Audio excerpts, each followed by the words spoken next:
मोर कवितार शीर्षक शीत सकाळ। प्रकृति नीति माने शीतरे शीत सकाळ आसे, उपवन रे गेंडु गोलाप फूल फुटिकी बासे।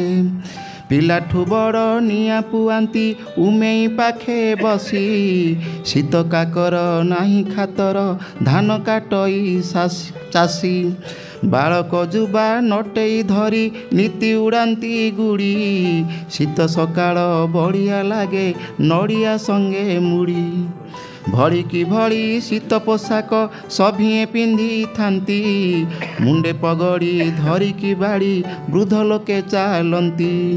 शीत सकाळे कुहुड़ी पड़े बाट दिशई नाही, द्रुत गति रे गाड़ी चढ़ाई जीवानी आमे केही। नमस्कार।